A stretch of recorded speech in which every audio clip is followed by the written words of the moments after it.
Hello दोस्तों, कैसे हैं आप। मेरे चैनल पे आपका बहुत बहुत स्वागत है।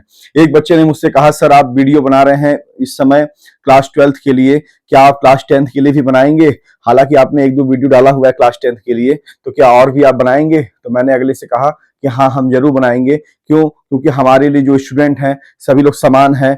आगे पीछे हो सकता है समय अभाव के कारण, लेकिन इसका यह मतलब नहीं है, ठीक है ना।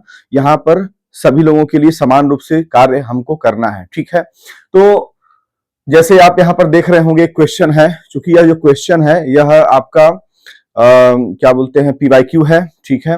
उसके बाद यह चैप्टर किस कौन से चैप्टर से है? इलेक्ट्रिसिटी चैप्टर से है। आज हम लोग क्लास 10th बोर्ड स्ट्रेटेजी के बारे में भी बात करेंगे। आज हम लोग क्या बोलते हैं, कुछ पीवाईक्यू के बारे में बात करेंगे। आज हम लोग बात करेंगे कि ऐसा हम लोग क्या किया जाए, ऐसा हम लोग क्या करें कि कम समय में हम लोग ज्यादा आउटपुट देख पाए, हम जो चाहते हैं वह हो पाए इन्हीं कम समय में। उसके लिए हम क्या करें। तो जैसा कि आपको जानकारी है कि यहाँ पर देखिए क्वेश्चन दिया हुआ है। इस क्वेश्चन को पहले थोड़ा सॉल्व करते हैं, आफ्टर दैट हम लोग बात करेंगे। उसके बाद चूंकि क्या है कि अगर आपको मेरा तरीका, अगर आपको लगता है कि ठीक ठाक है, उसके बाद आपको लगता है कि मैं आपके लिए और भी चीजें अच्छे से कर सकता हूं, अगर आपको लगता है कि नहीं मैं आपके लिए अच्छी अच्छी चीजें प्रोवाइड करा सकता हूं, तो मुझसे आप जुड़िए, मेरे चैनल को सब्सक्राइब करिए। मैं आपको वादा करता हूं कि मैं अच्छे अच्छे न्यूमेरिकल से, अच्छे अच्छे चीजों से आपको मैं रूबरू कराऊंगा। कहने का मतलब यह है कि बच्चों को फिजिक्स में एक बात याद रखिएगा, आप क्लास 10th के स्टूडेंट हैं और आप जब 11th में जाएंगे, 12th में जाएंगे, जब आप साइंस लेंगे तो साइंस में जो बायो वाले होंगे, मैथ वाले होंगे, फिजिक्स उनका कॉमन होगा। तो एक बात याद रखिएगा, फिजिक्स जो है ना उसमें अधिकतर मतलब दिक्कत बच्चों को देखा जाता है, मतलब दिखा जाता है कि मतलब अधिकतर दिक्कत दिखा जाता है। बच्चों को अधिकतर दिक्कत उसमें होता है फिजिक्स में। क्यों होता है? क्योंकि physics is based on the concept, वहां पर भी कॉन्सेप्ट का खेल चलता है। तो आज हम लोग पहले, अभी हमारा चूंकि क्या है, क्लास 10th आपका बोर्ड एग्जाम है, तो अभी हम लोग बोर्ड एग्जाम की दृष्टि से देखते हैं। लेकिन उसके बाद जब आप लोग साइंस वाले फील्ड में उतरेंगे, जो जो साइंस वाले फील्ड में जाएंगे, तो मैं आपसे एक वादा करता हूं कि मैं खुद, आप मेरा जब वीडियो आप देखेंगे तो उसमें आप जब प्लेलिस्ट वगैरह में क्लास 12th के लिए आप देखेंगे तो आपको खुद समझ में आ जाएगा कि हाँ, मैं आप लोगों के लिए फिजिक्स में मैं क्या से क्या कर रहा हूं और आगे क्या करने वाला हूं, ठीक है। तो यहां पर एक क्वेश्चन है, two resistors are connected in series gives an equivalent resistance of 10 ohm when connected in a parallel gives 2.4 ohm, then the individual resistance will be। ध्यान दीजिएगा एक बात कि मैं इसको, ये तो आप इंग्लिश मीडियम वाले बच्चे हैं, पहले उनको मैं समझा दूं। ध्यान दीजिएगा, टू रजिस्टर ना, दो रजिस्टर दिए हुए हैं, ठीक है। और वह किस में कनेक्टेड है? तो वह सीरीज में कनेक्टेड है, ठीक है। एंड गिव्स एन इक्विवेलेंट, जाहिर सी बात है जब दो रजिस्टर होंगे और उनका सीरीज कॉम्बिनेशन होगा तो उनका अपना एक इक्विवेलेंट रेजिस्टेंस होगा। तो वह इक्विवेलेंट रेजिस्टेंस कितना दिया हुआ है? 10 ओम दिया हुआ है। फिर कह रहे हैं when connected in the parallel, जब वो जो दो रजिस्टर हैं अभी तो सीरीज में है, उनका इक्विवेलेंट कितना हो गया? 10 ओम हो गया। जब उस दो रजिस्टर को पैरेलल में किया जाता है, तो जब पैरेलल कॉम्बिनेशन होता है तो क्वेश्चन कर रहा है गिव्स 2.4 ओम, मतलब वो क्या कह रहा है, गिव्स 2.4 ओम, मतलब जो उसका पैरेलल कॉम्बिनेशन का इक्विवेलेंट रेजिस्टेंस आ रहा है वह 2.4 ओम आ रहा है, ठीक है। Then the individual resistance will be, तो जो दो रजिस्टर आपने लिया जिसका रेजिस्टेंस सपोज मान लेते हैं R1 है और R2 है, तो वह पूछ रहा है कि what is the value of individual resistances, मतलब R1 क्या है, R2 क्या है, ठीक है। अब हिंदी मीडियम के बच्चों को मैं एक बात कहना चाहता हूं, समझिएगा। देखिएगा, टू रजिस्टर्स मतलब दो प्रतिरोध दिया हुआ है। ये एक का प्रतिरोध क्या है? दैट इज R1, और दूसरे का प्रतिरोध क्या है? That is R2। ऐसा हम मान लेते हैं। यहां पर दो प्रतिरोध दिया, टू रजिस्टर्स दिया हुआ है। हमने अपने से मान लिया कि एक रजिस्टर का जो प्रतिरोध है वह कितना है? दैट इज R1 है, और दूसरे का कितना मान लिया हमने? R2 मान लिया, और दोनों श्रेणी क्रम में जुड़े हुए हैं। तो श्रेणी क्रम में जुड़ने पर जो उनका तुल्य प्रतिरोध है वह कितना है? 10 ओम है। उसके बाद कहा जा रहा है कि जब उन प्रतिरोधों को, जिसको हमने R1 और R2 माना है, अगर हम समांतर क्रम में जोड़ देते हैं तो जोड़ने पर जो हमको तुल्य प्रतिरोध मिलता है वह कितना मिलता है? दैट इज 2.4 ओम मिलता है। तो हमसे यह क्वेश्चन कहा जा रहा है कि then the individual resistance will be, मतलब वह जो हमने प्रतिरोध माना है एक R1 और R2, तो उसका वैल्यू क्या होगा? R1 की वैल्यू क्या होगी और R2 की वैल्यू क्या होगी, ठीक है। तो आपको क्वेश्चन समझ में आ गया होगा। अब इसको हम थोड़ा सॉल्व करते हैं। देखिएगा, two resistors are connected in series and gives an equivalent resistance of 10 ohm। Question को सॉल्व करने में जब आप बोर्ड एग्जाम में आप जब क्वेश्चन को सॉल्व करेंगे तो जो सबसे पहला आप एक स्टेटमेंट लिखेंगे, एक स्टेटमेंट का मतलब पहला जो आप वर्ड लिखेंगे वह लिखेंगे गिवन दैट। क्या लिखेंगे? गिवन दैट मतलब क्या दिया हुआ है। तो देखिए क्या दिया हुआ है, टू रजिस्टर्स आर कनेक्टेड, मतलब दो रजिस्टर है तो कंफर्म हो गया। तो लेकिन हमें पता नहीं है तो हम मान लेते हैं कि ए वन फर्स्ट रजिस्टर का नाम क्या है, R1, फर्स्ट रजिस्टर, सॉरी दो रजिस्टर है, पहले रजिस्टर का हम मान लेते हैं रेजिस्टेंस कितना है, R1 है, ठीक है ना। यहां पर लिख लेते हैं गिवन दैट फर्स्ट रजिस्टर जो है आपका जो फर्स्ट क्या है रजिस्टर है, फर्स्ट रजिस्टर का जो रेजिस्टेंस है वो हम कितना मान लेते हैं, R1 मान लेते हैं, ठीक है। और सेकेंड रजिस्टर का जो रेजिस्टेंस है उसको हम R2 मान लेते हैं। तो फर्स्ट रजिस्टर का रेजिस्टेंस हमने कितना मान लिया, R1 मान लिया। सेकेंड रजिस्टर का हमने रेजिस्टेंस कितना मान लिया, R2 मान लिया। चलिए ये भी बात ठीक है। अब यहां पर ये कह रहा है कि इनका जो कनेक्टेड इन सीरीज, अब यह दोनों किस में जुड़े हुए हैं, तो पहला केस देखिए यहां पर लिखेंगे हम लोग फर्स्ट केस। क्या लिखेंगे, फर्स्ट केस। तो पहला केस क्या है कि ये दोनों किस में जुड़े हुए हैं, सीरीज में। तो आपको जानकारी है कि जब दो प्रतिरोध, आपको जानकारी है कि जब दो रेजिस्टेंस किस में जुड़ते हैं, सीरीज में जुड़ते हैं, तो उनको ऐड कर दिया जाता है। तो उससे क्या मिलता है, इक्विवेलेंट रेजिस्टेंस मिलता है, तुल्य प्रतिरोध मिलता है। तो कैसे क्या करेंगे, दैट इज हम मान लेते हैं कि सीरीज कॉम्बिनेशन में जोड़ने पर, ठीक है, उसका जो तुल्य प्रतिरोध है वह कितना है, दैट इज RS है मान लेते हैं। चलिए इन दोनों को आप क्या कर दिए, जोड़ दिए। जोड़िए तो R1 प्लस R2, और हमने क्या मान लिया, हाँ R1 और R2। और एक बात और याद रखिएगा, आपको इक्विवेलेंट रेजिस्टेंस दिया हुआ है, कितना दिया हुआ है सीरीज के लिए, 10 ओम दिया हुआ है। मतलब यहां से हमको क्या मिल गया, R1 plus R2 is equal to 10 ohm. Equation number हम लोगों ने फर्स्ट मान लिया। ये आपका कौन सा केस हो गया, ये आपका फर्स्ट केस हो गया, ठीक है ना, ये आपका पहला केस हो गया। चलिए उसके बाद थोड़ा हम लोग बात करते हैं सेकंड केस को लेकर के, सेकंड केस को लेकर के। तो सेकंड केस क्या है, ध्यान दीजिएगा, वो कह रहा है when connected in a parallel, वो क्या कह रहा है, when connected in a parallel gives a 2.4 ohm. It means that जो R1 और R2 आपने लिया है उसमें अगर उसको हम पैरेलल मतलब उनके बीच में अगर पैरेलल कॉम्बिनेशन हो जाए, ठीक है ना, अगर उनको हम लोग पैरेलल कॉम्बिनेशन में जोड़ दें तो उसका जो इक्विवेलेंट रेजिस्टेंस है, तुल्य प्रतिरोध है, वह कितना हो जाता है, 2.4 ओम। तो हम यह मान लेते हैं कि जो दो प्रतिरोध, दो रेजिस्टेंस है, उनका जो इक्विवेलेंट रेजिस्टेंस है वह कितना है, 2.4 ओम है, ठीक है ना। मान क्या लेते हैं, दिया हुआ है।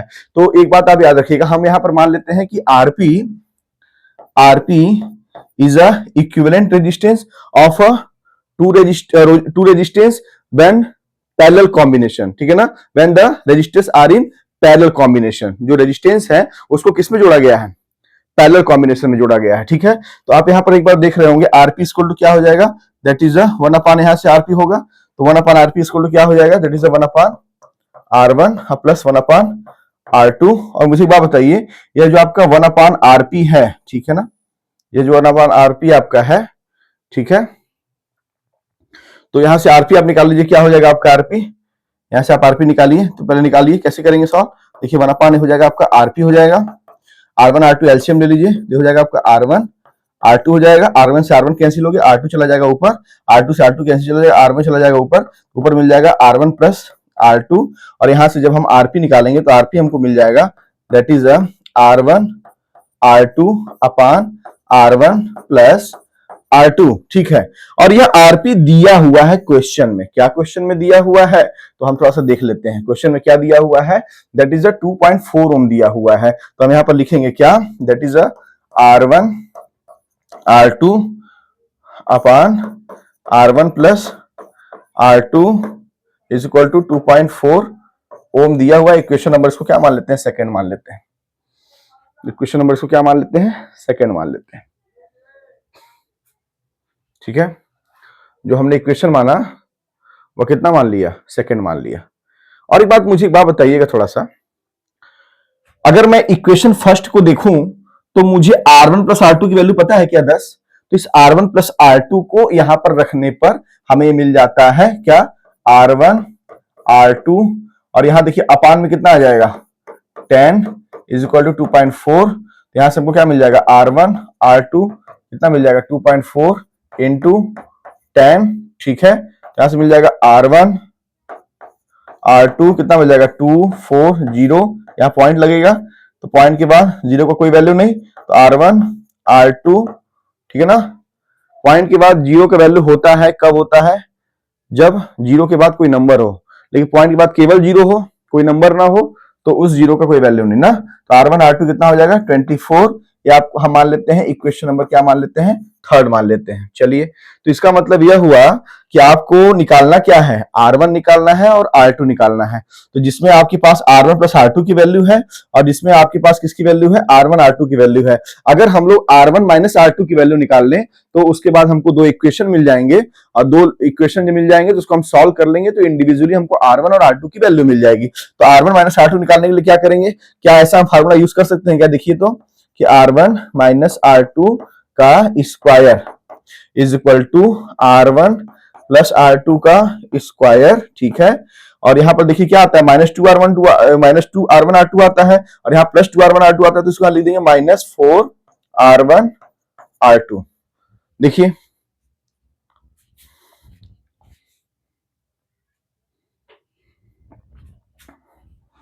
ठीक है। अब मुझे बात बताइएगा, यहां से देखिएगा R1 माइनस R2 का square is equal to R1 plus R2 की वैल्यू कितनी दी हुई है, 10 दी है, 10 का स्क्वायर करेंगे कितना आएगा 100 आएगा, -4 इंटू R1 R2 की वैल्यू कितनी दी हुई है, तो आपने निकाला है 24 निकाला है, यहां हम क्या लिख देंगे 24 लिख देंगे, ठीक है। कितना हो गया 100 -4 इंटू 24 हो गया। तो यहां पर देखिए ध्यान से R1 minus R2 is equal to क्या मिल जाएगा 100 माइनस 96, तो कितना हो जाएगा 4, और यहां से स्क्वायर हट जाएगा तो यहाँ क्या आ जाएगा अंडर रूट, तो हमको R1 माइनस R2 की वैल्यू कितनी मिल गई, 2 मिल गई। इक्वेशन नंबर इसको मान लेते हैं 4 मान लेते हैं। चलिए, अब इसका मतलब ये हुआ कि हमारे पास जो वैल्यू आ गई है वो एक आई है R1 प्लस R2 बराबर 10 आया है,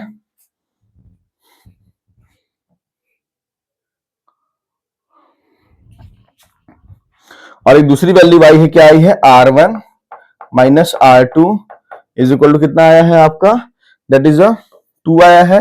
इसको हम थोड़ा क्या कर देंगे, सॉल्व कर देंगे, तो सॉल्व करेंगे तो कितना आ जाएगा हमारा, ध्यान से देखिएगा, यहाँ पर R2 R2 कैंसिल हो गया, R1 R1 कितना हो जाएगा 2R1 हो गया, और 10 2 कितना हो गया 12 हो गया, तो R1 कितना हो गया 12/2 हो गया, दैट इज 6 ओम हो गया। चलिए, उसके बाद अगर हम यहां से निकालते हैं R2, तो R1 की वैल्यू 6 है, तो हम किसी भी इक्वेशन में रख देंगे, तो हम मान लीजिए पहले इक्वेशन में रखते हैं, तो कितना हो जाएगा R1 कितना है आपका, R1 कितना है 6 निकाला है आपने, R1 कितना निकाला है आपने 6 निकाला है, और प्लस R2 बराबर कितना आया 10 आया, तो यहां से R2 निकाल लीजिए, कितना आ जाएगा 10 माइनस 6 इज इक्वल टू 4।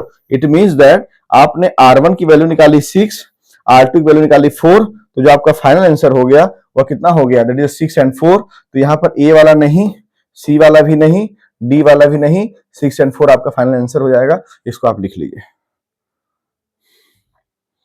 इसको लिख लीजिए, अच्छे से स्क्रीनशॉट ले लीजिए इसका।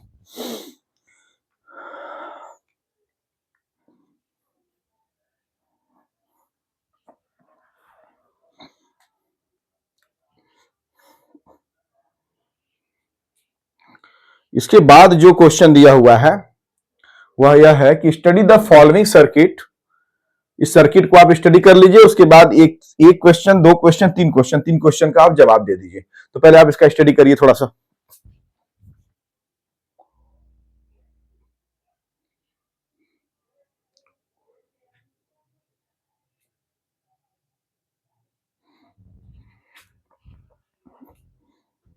ठीक है, आप इसका वो करिए, क्या बोलते हैं इसका जवाब, आप स्टडी द फॉलोइंग सर्किट ना, स्टडी द फॉलोइंग सर्किट, इसको स्टडी करिए। इसका स्टडी क्या करना है ध्यान दीजिएगा। ये क्या है, एक सर्किट है, ठीक है, ये क्या है की है, डॉट लग गया मतलब क्या हो गया क्लोज हो गया, ये क्या है आपका बैटरी है, कॉम्बिनेशन ऑफ सेल क्या होता है, बैटरी होता है। इस बड़े वाले को क्या बोलेंगे, हायर पोटेंशियल, इस छोटे वाले क्या बोलेंगे, लोअर पोटेंशियल। हायर पोटेंशियल किसमें हो गया, प्लस में हो गया, लोअर पोटेंशियल किसमें हो गया, माइनस में हो गया। ओके, उसके बाद यहाँ पर क्या दिख रहे होंगे आप, ए बी सी, 3 पॉइंट दिख रहे हैं आपको। ए और बी के बीच में 3 रजिस्टर हैं, first resistor, second register, third register उनका रेजिस्टेंस कितना है, 4 ओम, 6 ओम, 16 ओम, और किस कॉम्बिनेशन में है, तो सीरीज कॉम्बिनेशन में है। पहले क्वेश्चन को समझा जाता है कि इस फिजिक्स में किसी भी क्वेश्चन को सॉल्व करने से पहले आपका डिस्कस क्वेश्चन पे होगा। क्वेश्चन आप जब समझ जाएंगे तो फिर आंसर करने में फिर कोई परेशानी या कोई दिक्कत आपको आने वाला नहीं है, ठीक है ना। तो यहाँ पर देखिए इनका क्या है, सीरीज कॉम्बिनेशन है, ठीक है। 8 ओम किसमें है, यहाँ पर पैरेलल कॉम्बिनेशन है। तो हमसे क्वेश्चन क्या पूछ रहा है, और बैटरी का जो पोटेंशियल डिफरेंस दिया हुआ है कितना दिया हुआ है, 6 वोल्ट दिया हुआ है, ये भी ठीक है। तो find the value of total resistance between the A and B. तो वो पहला क्वेश्चन हमसे बोल रहा है ए एंड बी के बीच का बात कर रहा है, मतलब उसका पहला जो क्वेश्चन है वो ए एंड बी के बीच में आपको क्या निकालना है, टोटल रेजिस्टेंस निकालना है, इक्विवेलेंट रेजिस्टेंस निकालना है। आपको टोटल रेजिस्टेंस निकालना है या इक्विवेलेंट रेजिस्टेंस निकालना है। तो टोटल रेजिस्टेंस आपको निकालना है ए और बी के बीच में, तो निकालिए। तो जो आपको पता है कि अगर 3 रजिस्टर हैं, ठीक है, 3 रेजिस्टेंस हैं, अगर वह किसमें है, सीरीज कॉम्बिनेशन में है, तो उनको क्या कर दिया जाता है, ऐड कर दिया जाता है। तो हमें क्या मिलता है, तुल्य प्रतिरोध, इक्विवेलेंट रेजिस्टेंस मिलता है। तो आप यहां पर देखिएगा, यहां पर आपको क्या निकालना है, पहले क्वेश्चन में ए और बी पॉइंट के बीच में तुल्य प्रतिरोध निकालना है, that is the equivalent resistance निकालना है। आपको क्या दिया हुआ है, पहला प्रतिरोध, दूसरा प्रतिरोध, तीसरा प्रतिरोध किसमें है, श्रेणी क्रम में है। इसमें किसमें है, समांतर क्रम में है। ये क्या दिया हुआ है, कुंजी दिया हुआ है, डॉट लग गया, मतलब क्या है, मतलब कुंजी क्लोज है, ठीक है। मतलब क्या है, सर्किट में करंट फ्लो हो रहा है, ठीक है। करंट कहां से फ्लो होता है, हायर पोटेंशियल से लोअर पोटेंशियल होता है, ठीक है। तो आप यहां पर देख रहे होंगे, इसको हम थोड़ा समझाते हैं। ए और बी के बीच में क्या निकालना है, टोटल रेजिस्टेंस निकालना है। तो ए और बी के बीच में कौन कौन से प्रतिरोध है, नाम लिखिए, रेजिस्टेंस का नाम लिखिए। तो पहला रेजिस्टेंस है R1 इक्वल टू कितना है, 4 ओम, R2 कितना है, 6 ओम, और R3 कितना है, 16 ओम, ठीक है। तो R3 कितना हो गया आपका, 16 ओम। अब ये किसमें है, सीरीज कॉम्बिनेशन में है। सबको एडअप करिए, सबको जोड़ दीजिए। यहाँ पर R हमको जो मिलेगा, क्या मिलेगा, R टोटल वो कितना मिलेगा, 4 + 6 + 16 कितना आ जाएगा, 26 कितना आ जाएगा आपका, दैट इज 26 ओम आ जाएगा। तो 26 ओम आया, 26 ओम आया, ठीक है। तो 26 ओम क्या आया, ए और बी के बीच का तुल्य प्रतिरोध, ए और बी के बीच का इक्विवेलेंट रेजिस्टेंस आया। तो ठीक है, मतलब ये आपका आर टोटल मतलब हो गया, ये आपका आर ए बी आया। चलिए दूसरा क्वेश्चन हमसे क्या पूछ रहा है, कह रहा है find the resistance between the point B and C. तो find the resistance between the point B and C, तो मतलब अब बात करेंगे बी का, अब बात करेंगे सी का। तो यहाँ 8 ओम दो रेजिस्टेंस हैं, और वह किस में जुड़े हुए हैं, पैरेलल कॉम्बिनेशन में जुड़े हुए हैं, समांतर क्रम में जुड़े हुए हैं। तो हम मान लेते हैं कि इनके बीच का जो टोटल रेजिस्टेंस है, हमको निकालना, रेजिस्टेंस निकालना है, और टोटल रेजिस्टेंस क्या है, हम मान लेते हैं उसको, टोटल रेजिस्टेंस क्या लिख लेते हैं हम लोग, आर टोटल लिख लेते हैं। चलिए तो एक बार बताइए, रेजिस्टेंस क्या दिया हुआ है, 8 ओम दिया हुआ है, R1 मान लेते हैं इसको 8 ओम, और R2 को भी मान लेते हैं, सेकंड वाले को भी क्या मान लेते हैं, R2 8 ओम, दोनों सेम है रेजिस्टेंस। तो इनका क्या निकालेंगे, पैरेलल कॉम्बिनेशन। तो निकालेंगे 1/R टोटल, पैरेलल में पता है ना आपको क्या हो जाता है, 1/8, तो 1/, क्या हो जाएगा 8, 8 सेम हो जाएगा, ये कितना हो जाएगा 1 + 1 दैट इज 2/8, ठीक है। हमको निकालना क्या है, R टोटल। तो ये चला जाएगा ऊपर, ये भी चला जाएगा ऊपर, और ये आ जाएगा नीचे, और ये वाला 1 भी आ जाएगा नीचे। यहाँ हो जाएगा R total is equal to हो जाएगा 8/2, सॉल्व करेंगे कितना आ जाएगा 4 ओम। ये आपका R टोटल आया, किसके लिए आया, पैरेलल कॉम्बिनेशन के लिए आया, या किसके लिए आया, सीरीज कॉम्बिनेशन के लिए आया, ठीक है। या किसके बीच में आया, बी और सी के। तो हम लिख सकते हैं कि that is RBC is equal to 4 ohm. ये आपने क्लियर कर दिया, आपने 2 प्रश्न का उत्तर दे दिया, पहले प्रश्न का और दूसरे प्रश्न का आपने आंसर दे दिया, ठीक है। अब जब आपके पास दोनों आ गया है, तो आपसे पूछ रहा है तीसरा क्वेश्चन कि calculate the current drawn from the battery when the key is close. तो जाहिर सी बात है करंट आपसे पूछ रहा है। तो मुझे एक बात बताइएगा, करंट अगर आपसे पूछ रहा है तो मुझे एक बात बताइएगा, हाँ क्या बताइएगा मुझे, कि V इक्वल टू होता क्या है, तो IR होता है। तो I इक्वल टू क्या होता है, V/R होता है। ये कहां से होता है, तो फ्रॉम ओम्स लॉ से होता है। I इक्वल टू V/R है, तो V कितना दिया है, 6 वोल्ट दिया है, तो 6 हो जाएगा। R कितना है, तो R आपने, हाँ एक बात और याद रखिएगा, अब R की बात आ गई। अब यहीं से आपको एक बार दिमाग में बैठाना है, क्या बैठाना है, जब इसका और इसका कॉम्बिनेशन सीरीज है, तो इस यहां से लेके यहां तक का इक्विवेलेंट मैंने पाया, कितना पाया, 26 पाया। कहां से पाया, ये देखिए ये वाला, उसके बाद यहां और यहां ये आप देख रहे होंगे, इसका जब मैंने इक्विवेलेंट निकाला तो वह इक्विवेलेंट कितना पाया मैंने 4 पाया। अब आपको पता है कि इसका इक्विवेलेंट रेजिस्टेंस हो गया एक, ये वाला हो गया, इसका इक्विवेलेंट हो गया एक, ये वाला हो गया। अब जो इक्विवेलेंट आया हुआ है इसमें किसमें हो गया, सीरीज में हो गया, तो यह हो गया 26 और यह कितना हो गया 4। तो इसका जब सीरीज का इक्विवेलेंट निकालेंगे तो कितना आ जाएगा 26 प्लस 4, तो 26 प्लस 4 कितना आ जाएगा, दैट इज 30 आ जाएगा। तो जब 30 आपका आ गया तो आपको निकालना क्या था, भी आई निकालना है। तो आई इक्वल टू क्या हो गया, वी अपन आर। तो 6 अपन आर कितना निकाला आपने 30। इसको थोड़ा सॉल्व कर दिए, 2 3 जा ये हो जाएगा 10 हो जाएगा। तो यहां से कितना हो जाएगा, आई इक्वल टू कितना आ जाएगा आपका 0.3 एम्पियर। यहां से आपका करंट आ गया। आई कितना आ गया, नहीं सॉरी एक मिस्टेक हो गया, 2 यहाँ 15 हो जाएगा ना, सॉरी 15 हो जाएगा। तो 3 1 जा 3, 3 5 जा हो जाएगा, 1 में 5 से डिवाइड करेंगे तो कितना आएगा 0.2 एम्पियर आएगा, 0.2 एम्पियर आएगा। ठीक है, मैं फिर से बता दे रहा हूँ, जैसे V इक्वल टू क्या है, आई आर है, आई इक्वल टू क्या हो जाएगा, V अपन आर हो जाएगा।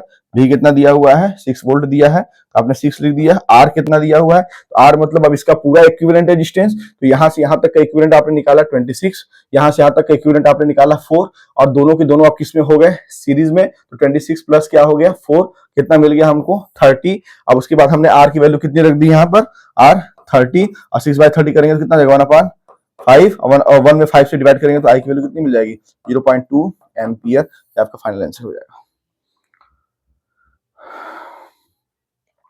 ठीक है, आपने 3 क्वेश्चन का जवाब दे दिया।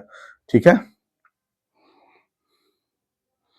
स्क्रीनशॉट लेते चलिएगा, अच्छे समझते चलिएगा। और जो बच्चे साइंस में जिनकी रुचि है, जो आगे साइंस पढ़ेंगे, जो आगे बायो लेंगे, मैथ लेंगे, तो बस इतना जान जाइए फिजिक्स आपका कॉमन होगा, और बस आप जुड़ जाइए, आपको फिजिक्स में दिक्कत नहीं होगा, आपको मैथ में दिक्कत नहीं होगा। आपको क्या लगता है केवल फिजिक्स, नहीं, फिजिक्स पढ़ाने के साथ साथ थोड़े दिन बाद मैं मैथ भी क्लास लूंगा। पहले फिजिक्स का जो सिलेबस है मैं आपका लगभग उसको खत्म कर लूं, उसके बाद मैं मैथ पे भी बात करूंगा। लेकिन मेन जो हमारा अभी इस समय वर्तमान में भी हमारा जो चल रहा है वह फिजिक्स चल रहा है, तो जिसमें दिक्कत बच्चों को ज्यादा देखा गया है। तो क्यों ना पहले जिसमें ज्यादा दिक्कत है उसको पहले क्लियर कर लिया जाए, उसके बाद भी आगे हम लोग चीजों को देखेंगे। ठीक है ना, तो यहां से आप देख लीजिए। आफ्टर दैट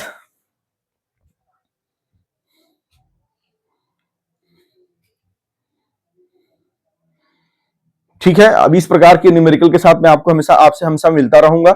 आप मेरे चैनल को सब्सक्राइब करिए, मुझसे जुड़िए, आप मुझसे कभी भी निराश नहीं होंगे, ऐसा मैं आपको वचन देता हूं, वादा करता हूं। और मुझसे जुड़ने के बाद मैं फिजिक्स में 92 नंबर पाया हूं क्लास 12th में, आपको 98 पाना होगा, और आप पाएंगे, और मैं आपका साथ दूंगा, और आप ऐसा कर पाएंगे। याद रखिएगा, मेरे चैनल को सब्सक्राइब करिए, मुझसे जुड़िए।